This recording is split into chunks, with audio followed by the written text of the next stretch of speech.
Presidio de San Francisco, 1800. Looking seaward, o'er the sand hills stands the fortress, old and quaint, by the San Francisco friars lifted to their patron saint, sponsor to that wondrous city, now apostate to the creed, on whose youthful walls the padre saw the angel's golden reed, all its trophies long since scattered, all its blazon brushed away, and the flag that flies above it but a triumph of today. Never scar of siege or battle challenges the wondering eye, never breach of warlike onset holds the curious passer-by, only one sweet human fancy interweaves its threads of gold with the plain and homespun present, and a love that ne'er grows old. Only one thing holds its crumbling walls above the meaner dust. Listen to the simple story of a woman's love and trust. I Count von Rysanoff, the Russian envoy of the mighty Tsar, stood beside the deep embrasures, where the brazen cannon he with grave provincial magnates long had held serene debate on the treaty of alliance and the high affairs of state. He from grave provincial magnates oft had turned to talk apart with the commandant's daughter on the questions of the heart, until points of gravest import yielded slowly one by one, and by love was consummated what diplomacy begun, till beside the deep embrasures, where the brazen cannon are, he received the twofold contract for approval of the Tsar, till beside the brazen cannon the betrothed bade adieu, and from Sally Port and Gateway North the Russian eagles flew. Fly long beside the deep embrasures, where the brazen cannon are, did they wait the promised bridegroom and the answer of the Tsar. Day by day on wall and bastion beat the hollow, empty breeze, day by day the sunlight glittered on the vacant, smiling seas. Week by week the near hills widened in their dusty leather cloaks, week by week the far hills darkened from the fringing plain of oaks, till the rains came, and far breaking, on the fierce southwester toast, dashed the whole long coast with color, and then vanished and were lost. So each year the seasons shifted, wet and warm and drear and dry, half a year of clouds and flowers, half a year of dust and sky. Still it brought no ship nor message,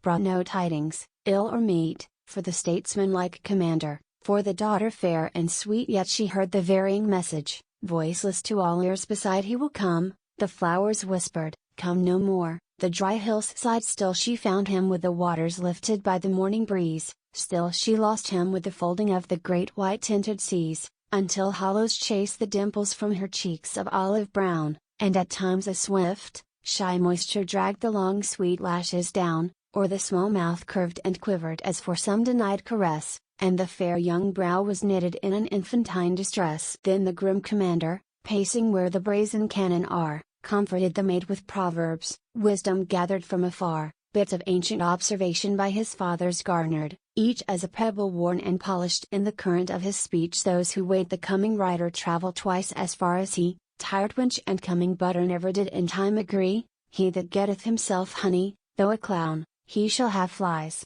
In the end God grinds the miller, in the dark the mole has eyes. He whose father is all called of his trial hath no fear, and be sure the count has reasons that will make his conduct clear. Then the voice sententious faltered, and the wisdom it would teach lost itself in fondest trifles of his soft Castilian speech, and on Concha Conquitita, and Conchita he would dwell with a fond reiteration which the Spaniard knows so well. So with proverbs and caresses, half in faith and half in doubt, every day some hope is kindled, flickered, faded, and went out. Ivy yearly, down the hillside sweeping, came the stately cavalcade, bringing revel to vaquero, joy and comfort to each maid, bringing days of formal visit, social feast and rustic sport, of bull baiting on the plaza, of lovemaking in the court. Vainly then at Concha's lattice, vainly as the idle wind, rose the thin high Spanish tenor that bespoke the youth too kind, vainly, leaning from their saddles, caballeros, bold and fleet, plucked for her the buried chicken from beneath their mustangs' feet. So in vain the barren hillsides with their gay serapes blazed and vanished in the dust cloud that their flying hoofs had raised. Then the drum called from the rampart, and once more, with patient mien, the commander and his daughter each took up the dull routine, each took up the petty duties of a life apart and lone, till the slow years wrought a music in its dreary monotone. 40 years on wall and bastion swept the hollow idle breeze, since the Russian eagle fluttered from the California seas. 40 years on wall and bastion wrought its slow but sure decay, and St. George's Cross was lifted in the port of Monterey, and the citadel was lighted, and the hall was gaily dressed, all to honor Sir George Simpson, famous traveler and guest. Far and near the people gathered to the costly banquet set, and exchanged congratulations with the English baronet, till, the formal speeches ended, and amidst the laugh and wine, someone spoke of Concha's lover,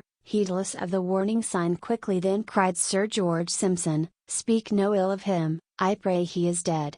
He died, poor fellow, 40 years ago this day, died while speeding home to Russia, falling from a fractious horse. Left a sweetheart, too, they tell me.